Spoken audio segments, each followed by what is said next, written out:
मत्ती का सुसमाचार अध्याय 26 वचन 36 से लेकर आगे मैं पढ़ रही हूँ, ध्यान देकर सुनो। तब यीशु अपने चेलों के साथ गतसमनी नामक एक स्थान में आया और अपने चेलों से कहने लगा, यहाँ बैठे रहना जब तक मैं वहाँ जाकर प्रार्थना करूँ। वह पतरस और जब्दी के दोनों पुत्रों को साथ ले गया और उदास और व्याकुल होने लगा। तब उसने उनसे कहा, मेरा जी बहुत उदास है, यहाँ तक कि मेरा प्राण निकला जा रहा है। तुम यहीं ठहरो और मेरे साथ जागते रहो। फिर वह थोड़ा और आगे बढ़कर मुँह के बल गिरा और यह प्रार्थना की, हे मेरे पिता, यदि हो सके तो यह कटोरा मुझसे टल जाए, तो भी जैसा मैं चाहता हूँ वैसा नहीं, परंतु जैसा तू चाहता है वैसा ही हो। फिर उसने चेलों के पास आकर उन्हें सोते पाया और पतरस से कहा, क्या तुम मेरे साथ एक घड़ी भी न जाग सके? जागते रहो और प्रार्थना करते रहो कि तुम परीक्षा में न पड़ो। आत्मा तो तैयार है परंतु शरीर दुर्बल है। फिर उसने दूसरी बार जाकर यह प्रार्थना की, हे मेरे पिता, यदि यह मेरे पिए बिना नहीं हट सकता तो तेरी इच्छा पूरी हो। तब उसने आकर उन्हें फिर सोते पाया, क्योंकि उनकी आंखें नींद से भरी थीं। उन्हें छोड़कर वह फिर चला गया और उन्हीं शब्दों में फिर तीसरी बार प्रार्थना की। तब उसने चेलों के पास आकर उनसे कहा, अब सोते रहो और विश्राम करो। देखो, घड़ी आ पहुँची है और मनुष्य का पुत्र पापियों के हाथ पकड़वाया जाता है। उठो, चले, देखो मेरा पकड़ने वाला निकट आ पहुँचा है। Hallelujah, hallelujah, hallelujah, hallelujah, hallelujah, hallelujah, hallelujah, hallelujah. मेरे प्यारे भाइयों और बहनों, आज गुड फ्राइडे का दिन है, अर्थात उत्तम शुक्रवार है। गए 2000 सालों से पूरे संसार में यह दिन मनाया जाता है। इसे मनाया जाना कैसे बोल सकते हैं, क्योंकि यह है प्रभु यीशु के मरने का दिन, उसके बलिदान का दिन। Hallelujah, hallelujah. तो भी इस दिन को अच्छा कहा गया, उत्तम कहा गया। हर मनुष्य के मरने की खबर को बुरी खबर कही जाती है, प्रभु यीशु के मरने की खबर को अच्छी खबर कही गई। 2000 सालों से चल रहा है कि जिस दिन प्रभु यीशु क्रूस पर मरा, उस दिन को एक उत्तम दिन कहा जाता है, अच्छा दिन कहा जाता है। वजह यह है कि प्रभु यीशु का मृत्यु दूसरे लोगों की तरह नहीं हुआ था। दूसरे लोग मर जाते हैं, कहाँ जाते हैं कोई नहीं जानता। प्रभु यीशु ने अपने मरने से पहले सारी बातें बताकर रखी थी और उसका मृत्यु उसके पापों के कारण या उसके गुनाह के कारण नहीं हुआ, बल्कि उसके मृत्यु के कारण हम सभी लोगों को आशा मिल गई कि हम यहाँ से छूटकर स्वर्ग के अनंत जीवन में प्रवेश कर सकते हैं और अपना अनंत काल परमेश्वर के साथ बिता सकते हैं। प्रभु का क्रूस ये स्वर्ग में प्रवेश करने का रास्ता बन गया है। Hallelujah, hallelujah, hallelujah. हर मनुष्य के मरने की खबर बुरी खबर है, पर प्रभु यीशु के मरने की खबर ये एक अच्छी खबर है, खुशी की खबर है, क्योंकि प्रभु क्रूस पर मरा, इसलिए हम आत्मा में जीवित हो गए। गए 2000 सालों से इस दिन प्रभु के बलिदान की याद की जाती है। वैसे तो ज़रूरी है कि हम हर दिन प्रभु यीशु के बलिदान का स्मरण करें, पर यह एक विशेष दिन है जिस दिन प्रभु का क्रूस पर बलिदान हुआ और उस दिन को विशेष रूप से याद किया जाता है। अभी हमने जो वचन पढ़े वह वचन उस रात के थे जब प्रभु अपनी आत्मा में बड़ा व्याकुल हो गया था और उदास हो गया था। परमेश्वर का पुत्र अपनी आत्मा में व्याकुल बन गया और उदास बन गया। वो गुरुवार की रात थी और प्रभु जानता था कि ये आखिरी रात है, मुझे पकड़ा जाएगा, आगे क्या हो जाएगा, सारी बातें वो पहले ही जानता था। मेरे प्यारे भाई और बहनों, दुनिया में ऐसा कोई मनुष्य नहीं है जो अपने आगे के संकट को या विपत्ति को पहले ही जानता है और जानकर भी जानबूझकर उसमें गिर पड़ता है। यदि आपको पता चलेगा कि आज दोपहर मैं इस रास्ते से गुजरूंगा तो वहाँ मेरी दुर्घटना होने वाली है, तो क्या आप जाएंगे? आप जानेंगे कि आज मैं इस व्यक्ति से मिलूंगा तो वो मुझे मार डालेगा, आप जानते हैं पक्का कि आप जाएंगे। हम अपने जीवन के संकट को या मुसीबत को पहले ही जानेंगे तो हम वहाँ जाएंगे ही नहीं, हम अपने आप को बचाएंगे उस मुसीबत से गिरने से। प्रभु यीशु दुनिया का ऐसा एकमात्र मनुष्य था जो अपने बारे में जो कुछ होने जा रहा है सारी बातें पहले ही जानता था और उसने अपने चेलों को भी ये बातें कई बार बताई थी कि मुझे पापियों के हाथ पकड़वाया दिया जाएगा, मेरा ऐसा ऐसा छल हो जाएगा, मैं मर जाऊंगा क्रूस पर। ये सारी बातें बताकर रखी थी। पर जब प्रभु ये बातें बताता था तब चेलों का ध्यान प्रभु के सामर्थ्य की ओर था कि कैसे अंधे की आंखें खुलती है, कैसे गूंगा बोलता है, कैसे मरा हुआ जिंदा होता है। और इसीलिए प्रभु के मरने की बात या प्रभु के दुख सहने की बात उनके समझ में नहीं आ रही थी।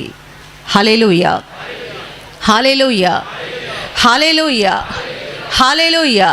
कोई राजा कहेगा कि एक दिन मैं भिखारी बन जाऊंगा और रास्ते पे बैठूंगा तो क्या कोई विश्वास करेंगे? एक राजा भिखारी कैसे बन सकता है? जब प्रभु अपना सामर्थ प्रकट कर रहा था कि अंधे देख रहे थे, गूंगे बोल रहे थे, लंगड़े चल रहे थे और प्रभु के पीछे हजारों की संख्या में भीड़ हो रही थी, प्रभु उन्हें स्वर्ग के वचन को सिखा रहा था, तभी प्रभु ये भी बताता था कि मुझे पकड़ा जाएगा, मुझे सताया जाएगा, मैं क्रूस पर मर जाऊंगा। ये बातें वो बताता था पर चेलों की समझ में ये बातें नहीं आती थी कि ऐसा कैसा संभव है। वो गुरुवार की रात थी कि प्रभु जानता था अभी से ये सारी बातें शुरू होने वाली है, पर चेले इस बात से अनजान थे। उस बगीचे में प्रभु अपने चेलों के साथ आया और उन्हें कहता है, यहाँ रुको जब तक कि मैं प्रार्थना करूं। और वो आगे गया। आगे जाते समय उसने अपने 12 चेलों में से, उस घड़ी वहाँ 12 नहीं 11 मौजूद थे, 12वां तो पहले ही शैतान के हाथ में गया था प्रभु को पकड़ने के लिए। 11 थे, उनको प्रभु ने कहा यहाँ रुको, और उनमें से 3 को और आगे लेकर गया, पतरस, यूहन्ना और याकूब, तीनों को आगे लेकर गया और प्रभु ने कहता है, मैं बहुत उदास हो गया हूँ, मेरा दिल इतना व्याकुल बन गया है कि जैसा कि मेरा प्राण निकल रहा है। चेलों के समझ में नहीं आ रहा था कि प्रभु क्या बता रहा है। मैं बहुत उदास हूँ, मेरा प्राण निकल रहा है, मैं व्याकुल हो गया हूँ। ऐसी बातें जब भी वो कर रहा था, चेलों की आंखों में नींद आ रही थी। Hallelujah, hallelujah, hallelujah. वो रात का समय था, प्रभु आत्मा में बड़ा व्याकुल हो गया था, क्योंकि वो जानता था मेरे पकड़ने वाले कहाँ तक आए हैं, कौन से घड़ी आएंगे, कौन से घड़ी पहुँचेंगे, कब मुझे पकड़ेंगे और मेरा क्या हाल बना देंगे। वो सारी बातें पहले ही जानता था और इसीलिए वो बोल रहा है कि मैं उदास बन गया हूँ, मैं व्याकुल बन गया हूँ, मेरा प्राण निकल रहा है। तो भी चेले इस बात को नहीं जान रहे हैं और प्रभु इन तीनों को भी छोड़कर आगे जाकर मुंह के बल गिर गया और उसने परमेश्वर पिता के पास ऐसी प्रार्थना की, हे पिता, यदि यह प्याला, यह कटोरा मुझसे दूर हट सकता है तो उसे हटा दे। वो दुख का भरा हुआ प्याला, वेदना से भरा हुआ कटोरा, इसकी बात वो कर रहा था। मेरे पिए बगैर यदि हट सकता है तो इसे हटा दे, पर जैसी मेरी इच्छा है वैसा नहीं, बल्कि तुम्हारी जैसी इच्छा है वैसा हो जाए। ये प्रार्थना प्रभु ने अपने पिता के पास की, परमेश्वर पिता के पास, और वापस आकर देखता है तो चेले सोए हुए हैं। प्रभु कितना दुख में था, अभी तक उसके दुख की शुरुआत नहीं हुई थी, पर वो जानता था क्या होने जा रहा है और वो खुद इस घड़ी में पहुंचा। वो सोचता और चाहता तो इस घड़ी से भाग भी सकता था, क्योंकि उसे सारी बातें पहले मालूम थी, पर वो इस घड़ी से भाग नहीं रहा है, व्याकुल हुआ है, उदास हुआ है और परमेश्वर पिता के पास मांग रहा है कि यदि हो सके तो ये कटोरा मुझसे हट जाए, पर तुम्हारी इच्छा के अनुसार कर देना, मेरी इच्छा के अनुसार नहीं। और वापस आकर देखता है चेले सोए हैं, इनको कुछ पड़ी नहीं है, इनकी समझ में ही नहीं आ रहा है कि कौन सी रात है और क्या हो जाएगा। प्रभु उन्हें कहता है, क्या तुम एक घड़ी भी मेरे साथ नहीं जाग सकते? चेले उठे, देख रहे हैं प्रभु की ओर, इन्हें समझ में नहीं आ रहा है कि क्या हो रहा है, हमारा प्रभु ऐसा क्यों कर रहा है। प्रभु फिर एक बार आगे गया, दोबारा उसने वैसे ही प्रार्थना की, तब तक चेले सो गए। प्रभु दूसरी बार आया, उसने देखा सोए हुए हैं। प्रभु कहता है, जागते रहो, प्रार्थना करो कि तुम परीक्षा में न पड़ो।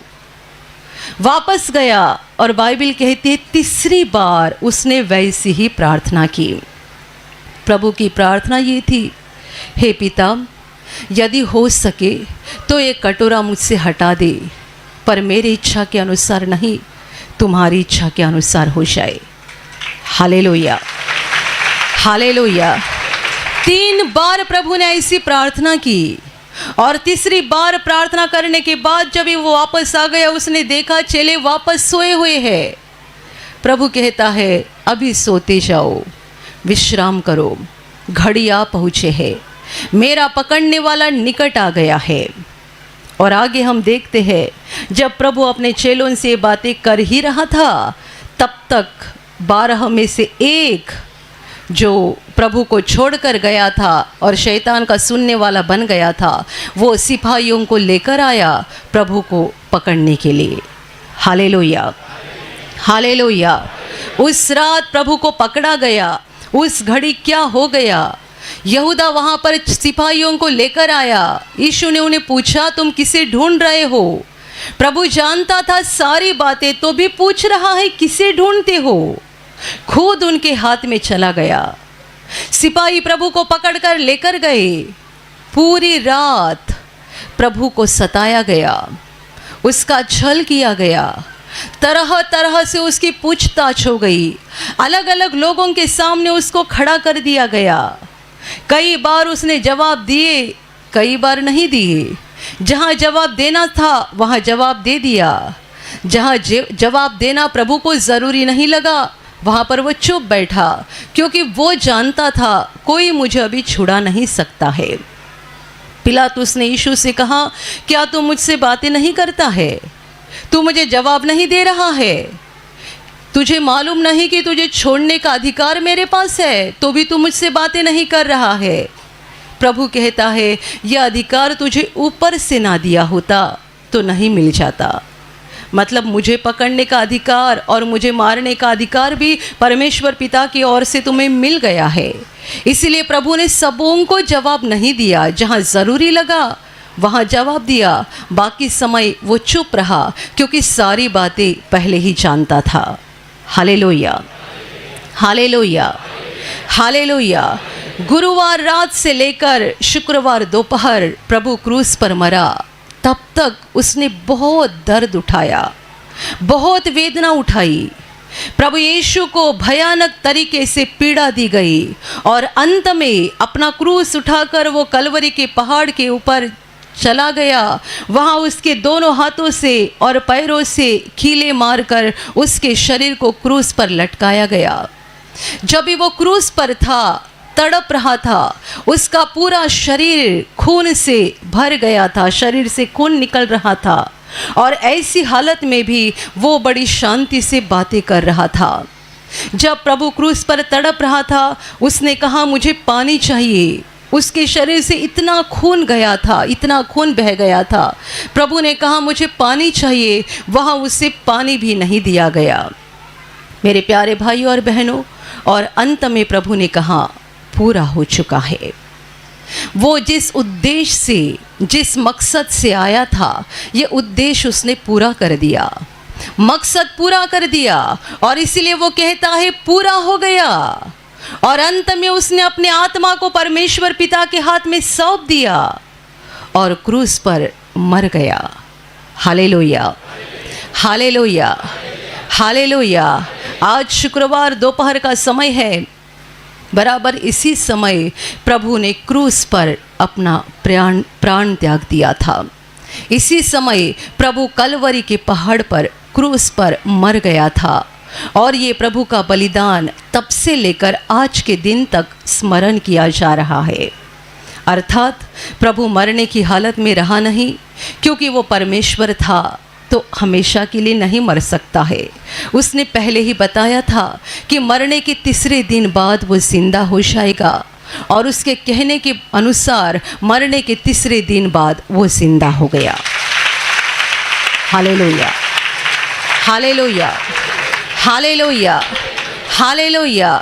मेरे प्यारे भाइयों और बहनों, आज के दिन इस सच्चाई को देखना है, गहराई से देखना है और अच्छे से जानना है कि प्रभु का बलिदान मेरी मुक्ति के लिए हुआ है। दुनिया में कितने सारे लोगों को ये बात महत्वपूर्ण लगती है या समझ में आती है कि हमारे लिए पापों की क्षमा सबसे ज़्यादा महत्वपूर्ण है।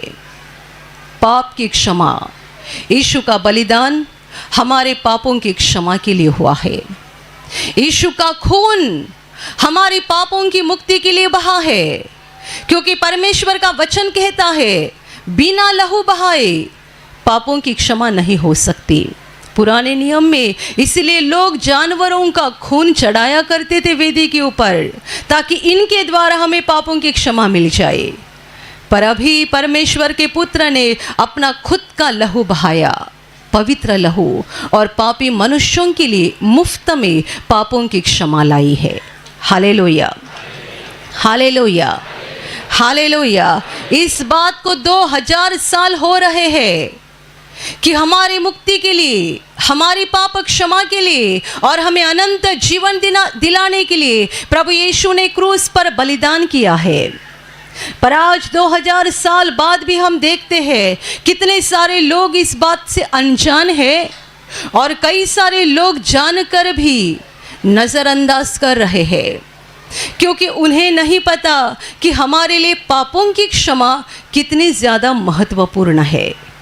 Hallelujah, hallelujah. लोगों के लिए सांसारिक बातें महत्वपूर्ण है। आपको पूछा जाएगा कि आपकी ज़िंदगी की सबसे महत्वपूर्ण बात क्या है? हर मनुष्य अलग अलग जवाब देता है।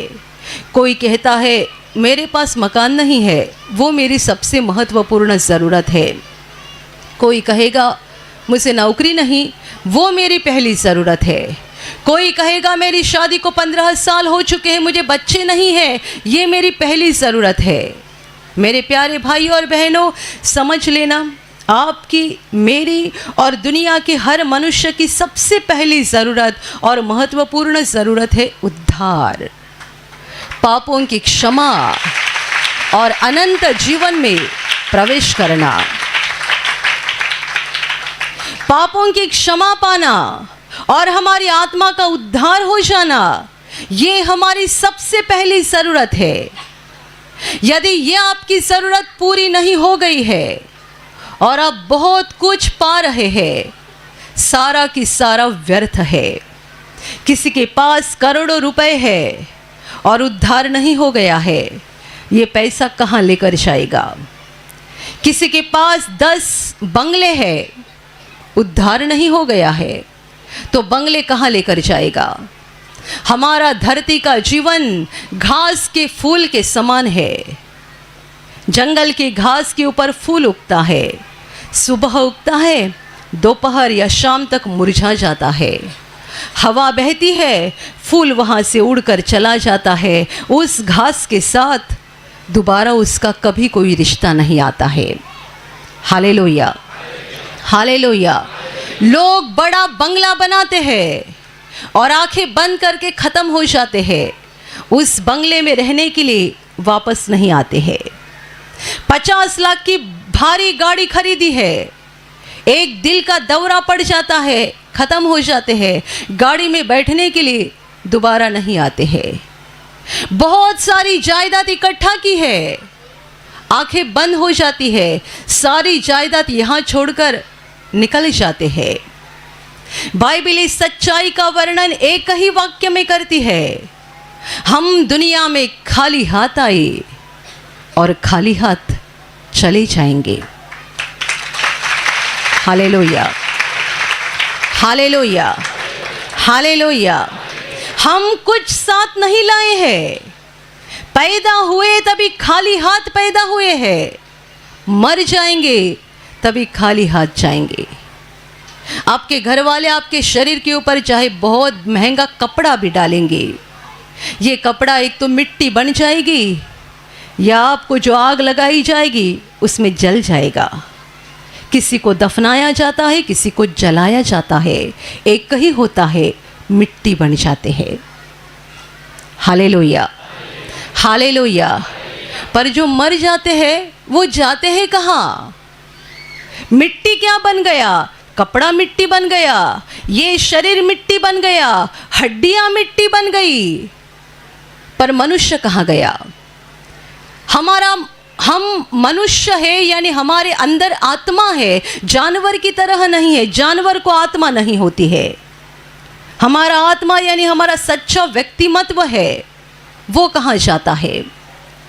शरीर तो मिट्टी बनता है, जैसे कि कुत्ता मरने के बाद या बिल्ली मरने के बाद या कोई जानवर मरने के बाद शरीर मिट्टी होता है। हमारा भी शरीर मिट्टी हो जाएगा क्योंकि मिट्टी से बनाया गया है। पर ये हमारा आत्मा यानी हम खुद कहाँ जाने वाले हैं? दुनिया को बनाकर 6000 साल हो गए हैं। कितने अनगिनत लोग धरती पर पैदा हो गए, मर गए, शरीर खत्म हो गया। वे कहाँ है? वे नहीं खत्म हो गए, वे कहीं तो है।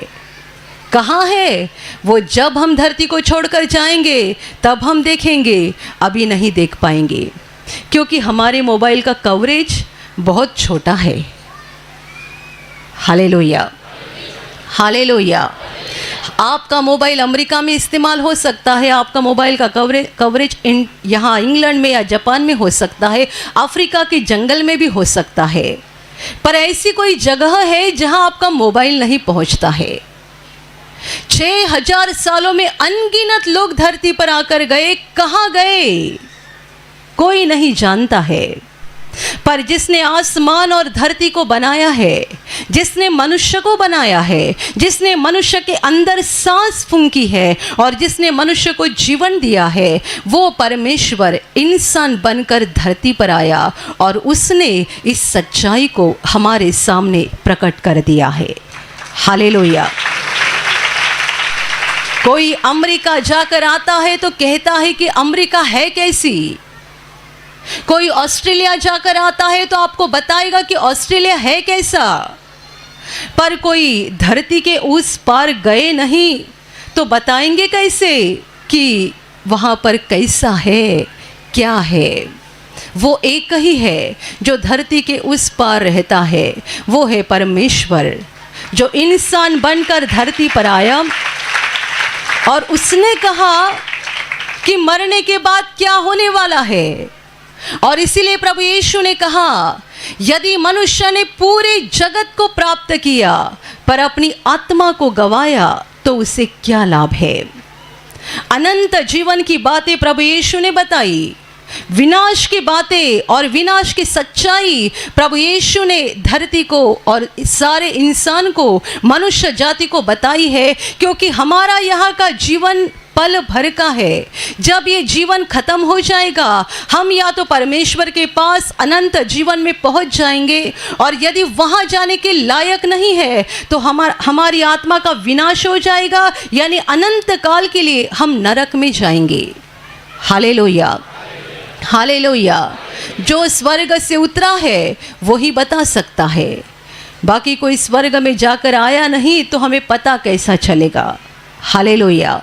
ऐसे कई कई दुनिया में लोग हैं, बहुत थोड़े लोग हैं जिन्होंने मरने का अनुभव किया है और फिर परमेश्वर के अनुग्रह से उन्हें जीवन मिल गया, और वे बताते हैं कि मरने के बाद उन्होंने स्वर्ग देखा और नरक देखा। जब ये लोग ऐसी बातें बोलते हैं तो दुनिया के लोग हंसते हैं और बोलते हैं, स्वर्ग और नरक आपके दिमाग में बैठा है ना, इसीलिए आप जब भी कोमा में गए थे आपने ऐसी सारी चीज़ों को देखा। जो लोग बोलते हैं वो एक दिन जब इस सच्चाई को देखेंगे तब बहुत रोएंगे, पर बहुत देरी हुई रहेगी कि वे अपने सफ़र को दोबारा नहीं कर पाएंगे। Hallelujah, hallelujah. प्रभु यीशु ने खुद घटना बताई है एक अमीर मनुष्य की और उसके घर के पीछे बैठने वाले लाजर नाम के गरीब मनुष्य की। लाजर मरने के बाद कहाँ गया? अमीर मनुष्य मरने के बाद कहाँ गया? प्रभु ने दोनों के बारे में बताया, क्योंकि ये प्रभु खुद ही बोल सकता है और कोई नहीं बता सकता। Hallelujah, hallelujah. मेरे प्यारे भाइयों और बहनों, मरने के बाद अनंत जीवन में प्रवेश करना है या विनाश में जाना है, हमें फैसला जब तक हम धरती पर है तब तक करना है, उसके बाद समय नहीं है। अनंत जीवन में कौन जा सकता है? जिसने कुछ पाप न किया हो, जिसके आत्मा के ऊपर कोई पाप का दाग न लगा हो, वो स्वर्ग में जा सकता है।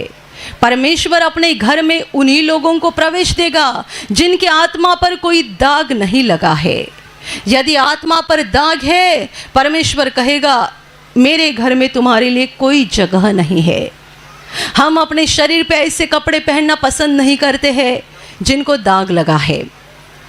अच्छे कपड़े पहनते हैं, थोड़ा सा भी दाग लगता है हम बार बार उसकी ओर देखते हैं। क्यों पसंद नहीं करते हैं? चाहते जल्दी से जल्दी कपड़ा बदल डालो।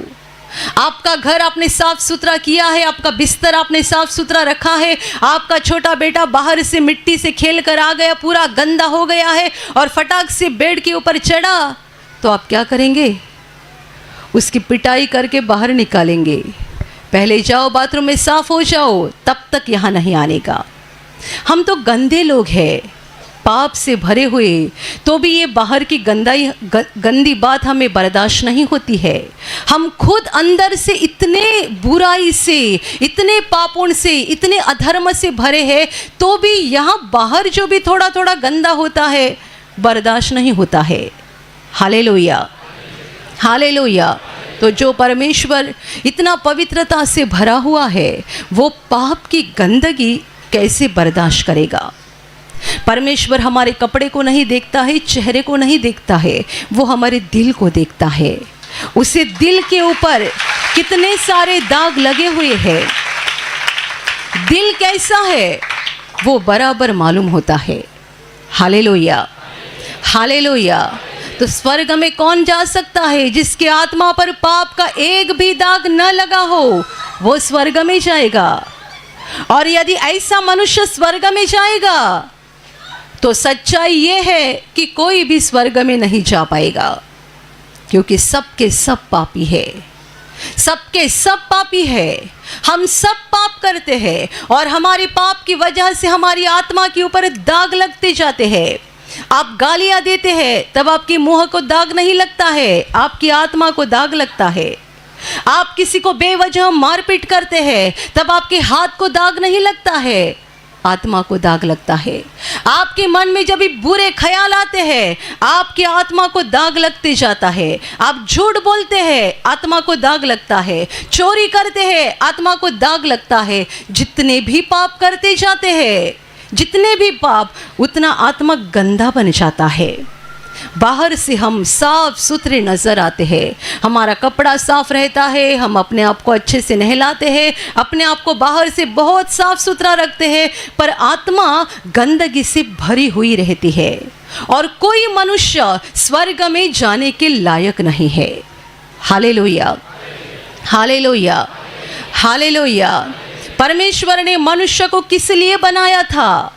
परमेश्वर की योजना क्या थी कि मनुष्य मेरे प्रेम में दिन भर और जिंदगी भर बना रहे, इस धरती पर खुशी से रहे, शांति से रहे। मैंने जो भी बनाया है इन सारी बातों पर अधिकार चलाए, मेरा महिमा धरती पर करता रहे, ये परमेश्वर की योजना थी। पर मनुष्य तो पापी बन गया, शैतान के हाथ में गया, गंदा बन गया। परमेश्वर पिता के दिल को बड़ा दुख हो गया। एक भी लायक नहीं जो मेरे पास स्वर्ग में आ सकता है, एक भी नहीं। हम पुराने नियम में घटना पढ़ते हैं जब परमेश्वर ने अपने स्वर्गदूतों को अब्राहम नाम के एक धर्मी मनुष्य के पास भेजा था और उन्होंने अब्राहम को खबर दी। वहाँ पर ऐसा एक नगर था जो पाप से भरा हुआ था। स्वर्गदूत बोलते हैं कि ये नगर के ऊपर आसमान से अग्नि आ जाएगा और ये नगर भस्म हो जाएगा। सुनते ही अब्राहम को डर लगा और वो पूछता है, क्या वहाँ कोई धर्मी लोग होंगे तो उन्हें भी तुम नाश कर दोगे? उस नगर में धर्मी लोग रहेंगे तो क्या उन्हें भी नाश किया जाएगा? स्वर्गदूत बोले, नहीं, धर्मी होंगे तो उनका उस नगर का नाश नहीं होगा। 50 भी धर्मी मिले, इतने बड़े नगर में 50 भी धर्मी लोग मुझे मिले तो भी उस शहर को हम नाश नहीं करेंगे। अब्राहम आगे बोलता है, समझो 5 कम मिल गए, 45 मिले तो? स्वर्गदूत बोलते हैं तो भी नहीं करेंगे। आगे बोलते और कम मिल गए, 40 मिले तो? आंकड़ा कम करते करते गए, अब्राहम की संख्या कम होती गई। अंत तक परमेश्वर बोलते गया, यदि उसमें थोड़े भी धर्मी मिलेंगे ना तो इस नगर का हम विनाश नहीं करेंगे। स्वर्गदूतों ने कहा, पर आगे जाकर हम पढ़ते हैं कि वहाँ कोई धर्मी नहीं था, बस एक अब्राहम का भाई लोट था। उसे स्वर्गदूतों ने वहाँ से बाहर निकाला, उसके और उसके परिवार को, और उस नगर के ऊपर अग्नि की वर्षा हो गई, उनका विनाश हो गया। कौन है धरती पर जो स्वर्ग में जाने के लायक है? कोई नहीं है। और इसीलिए परमेश्वर के दिल को बड़ा दुख हो गया और परमेश्वर ने योजना बनाई। दुनिया के सारे लोग पाप करते हैं, सारे लोग मेरे इच्छा के खिलाफ जीवन बिताते हैं, शैतान की बातों में फंस जाते हैं, बुरा काम करते हैं, एक दूसरे को लूटते हैं, फंसाते हैं, सताते हैं। परमेश्वर को दुख हो गया और इसीलिए परमेश्वर ने फैसला किया कि मेरा पुत्र धरती पर आएगा और मनुष्यों के पापों का दंड खुद लेगा। जितने सारे पाप ये मनुष्यों ने किए हैं वो मेरा पुत्र अपने ऊपर लेगा, ताकि उस पर विश्वास करने वाले हर एक को पापों की क्षमा मिल जाएगी। और जब इन्हें पापों की क्षमा मिल जाएगी तो मरने के बाद वे मेरे घर में यानी अनंत जीवन में आने के लायक बन जाएंगे। Hallelujah, hallelujah, hallelujah, hallelujah. प्रभु यीशु मसीह परमेश्वर का पुत्र है। जब उसे परमेश्वर का पुत्र कहा जाता है तब आप ये मत कहो कि जैसा आपका बेटा है, पति पत्नी और उनका एक बेटा होता है, वैसा यीशु मसीह परमेश्वर का पुत्र नहीं है। परमेश्वर का पुत्र इसीलिए कहा गया है कि वास्तविकता में यीशु मसीह ऐसा परमेश्वर का एक ऐसा राज है जो हम अपने दिमाग से नहीं समझ सकते हैं। यूहन्ना ने अपने सुसमाचार में सबसे पहले ही लिखा है, आदि में वचन था वचन परमेश्वर के साथ था और वचन ही परमेश्वर था। वचन देहधारी हो गया। परमेश्वर का पुत्र, वचन यानी परमेश्वर के मुंह से निकलने वाला शब्द उसने देह धारण कर दिया और इसीलिए उसे परमेश्वर का पुत्र यीशु मसीह कहा गया। और यीशु ने कहा, विश्वास करो कि मैं पिता में हूँ और पिता मुझ में है। Hallelujah, hallelujah. और आसान बातों में ऐसा समझा सकते हैं कि यीशु मसीह परमेश्वर का पुत्र है, यानी वो प्रकाश से निकला हुआ प्रकाश है।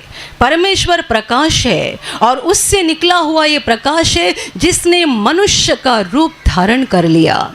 एक ही मकसद के लिए, आपके, मेरे और पूरे संसार के पापों को मिटाने के लिए वो मनुष्य बनकर धरती पर आया। वो 2000 साल पहले धरती पर आ गया। एक बालक के रूप में उसने जन्म लिया।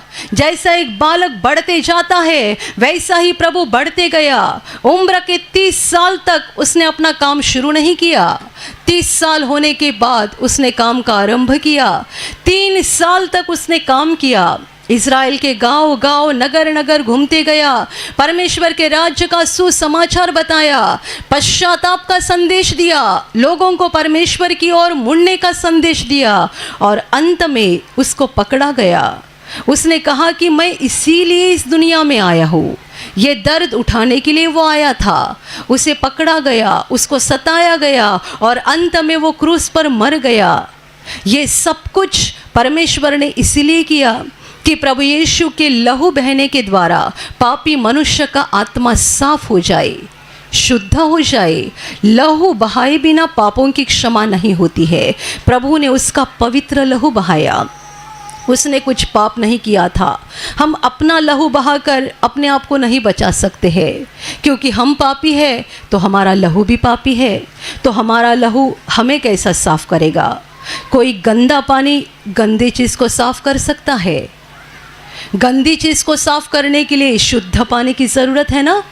हमारा लहू गंदा है तो हमारे गंदे आत्मा को कैसा साफ करेगा? यीशु का लहू पवित्र है। उसने एक भी पाप न किया था। उसका लहू पवित्र है और इसीलिए उसके लहू के द्वारा पापी मनुष्य का आत्मा शुद्ध हो सकता है। Hallelujah, hallelujah, hallelujah.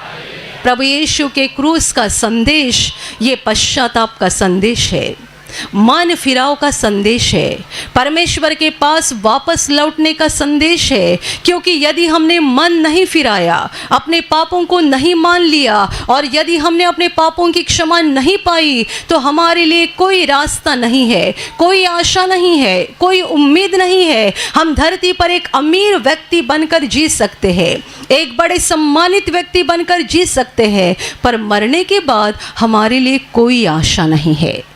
Hallelujah, hallelujah, hallelujah. दुनिया के लोग अपने मरे हुए व्यक्ति के लिए बहुत ज़्यादा रोते हैं। आप जानते हैं क्यों रोते हैं? नहीं जानते कि वो कहाँ गया। पर जितनों ने प्रभु यीशु के क्रूस के संदेश को जान लिया है, ग्रहण कर लिया है, वे अपने ऐसे मरे हुए लोग जिन्होंने क्रूस के संदेश का स्वीकार किया था, उनके लिए वैसे नहीं रोते जैसे दुनिया के लोग रोते हैं। क्यों? क्योंकि ये जानते हैं, ये मेरा बेटा, ये मेरा भाई, ये मेरी बहन मुझे वापस मिलने वाली है। कुछ समय के लिए हमसे अलग हो गए हैं। मर जाना यानी जीवन का समाप्त होना नहीं है। यीशु पर विश्वास करके जिन्होंने उद्धार पाया है, उनका मर जाना यानी जीवन खत्म होना नहीं है। उनका मर जाना यानी नए जीवन की शुरुआत है। उन्होंने अनंत जीवन में प्रवेश कर लिया है। वे अनंत काल जीवित रहेंगे और इसलिए उद्धार पाकर जो मर जाते हैं, उनके उद्धार पाए हुए लोग ऐसे नहीं रोते जैसे संसार के लोग रोते हैं, क्योंकि उन्हें आशा है हम इन्हें मिलने जा रहे हैं। ये मेरा भाई, ये मेरी बहन, हमें एक दिन मिलने वाले हैं। ये कुछ समय की दूरी है, कुछ समय की, पल भर की, पर हमें विश्वास है परमेश्वर के साथ वे जिंदा है और एक दिन हम उनको मिलने जा रहे हैं।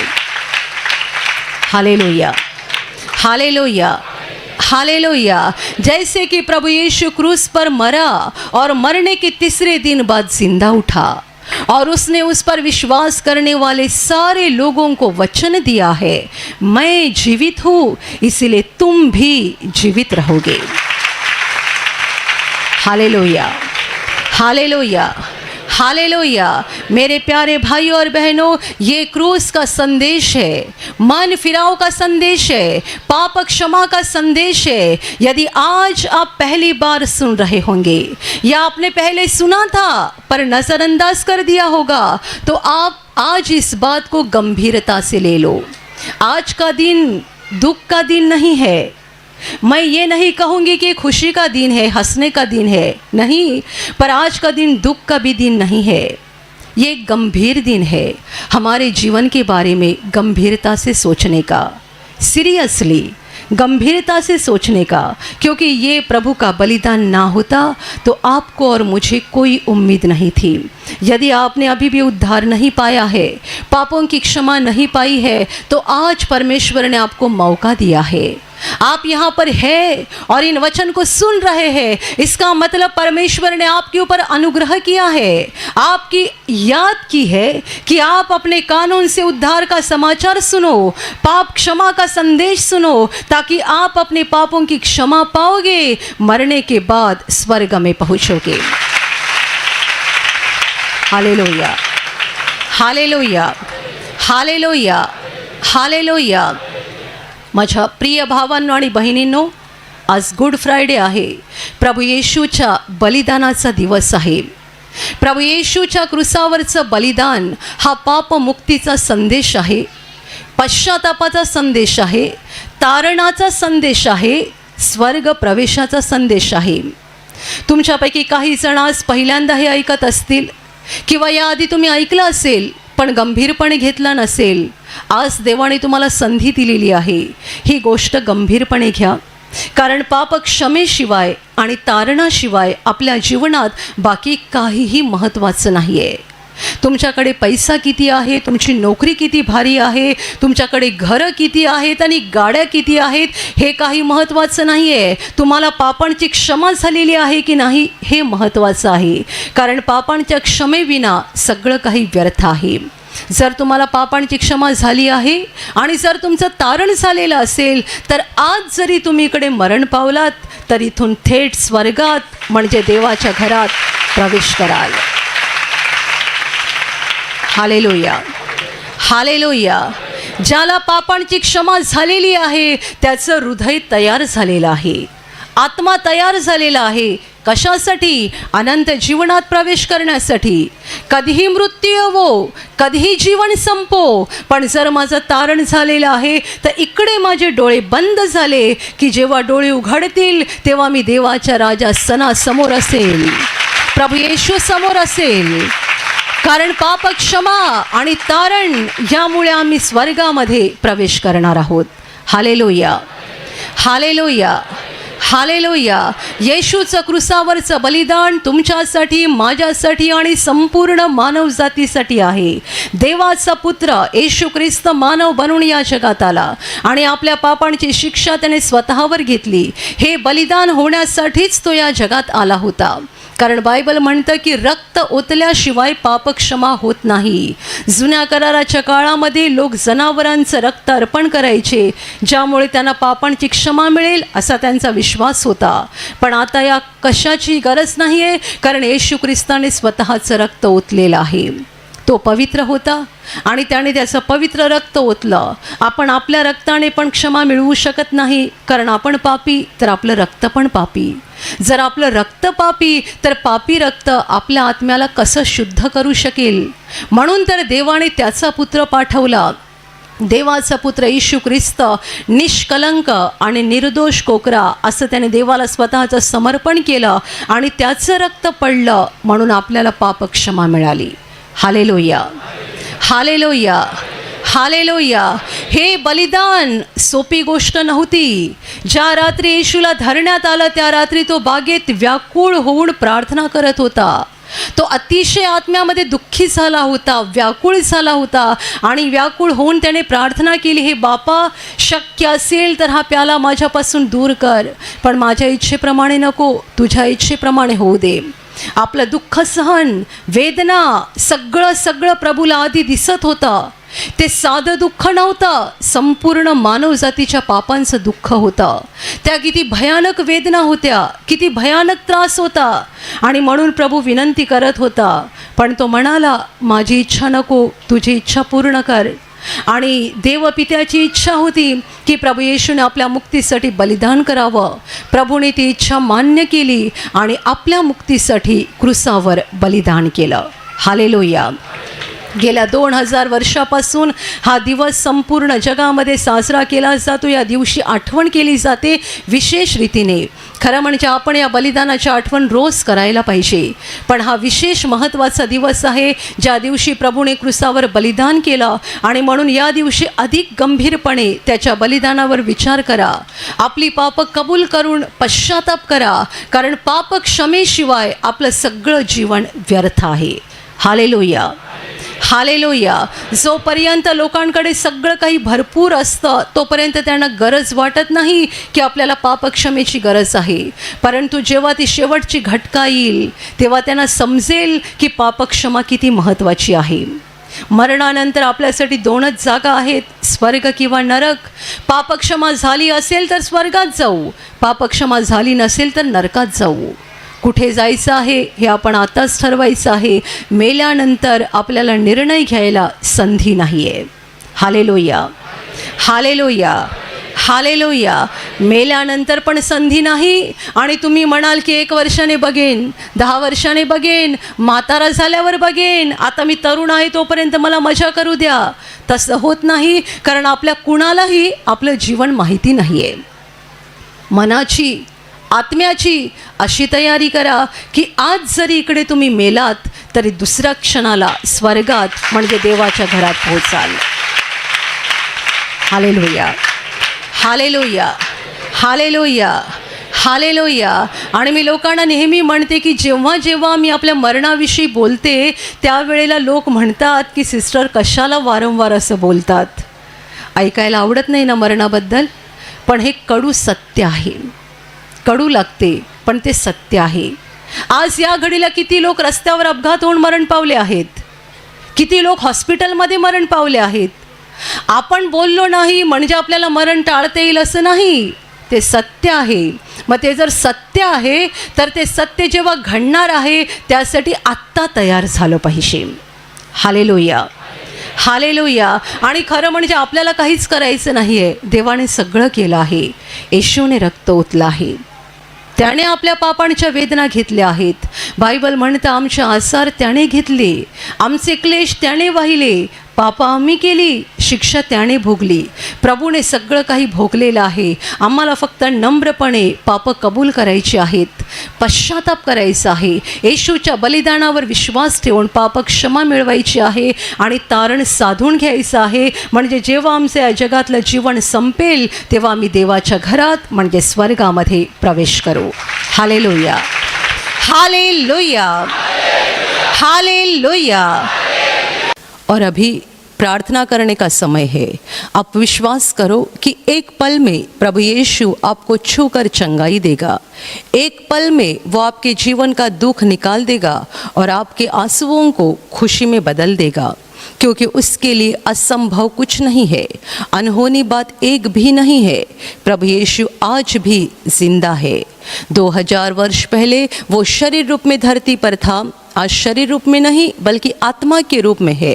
और दुनिया के कोने कोने में जहाँ जहाँ लोग विश्वास के साथ उसको पुकारते हैं, उसके पास प्रार्थना करते हैं, उन सबों की पुकार को प्रभु सुनता है, उन्हें चंगा करता है, उनके आंसुओं को पोंछ देता है और उनके जीवन को खुशी से भर देता है.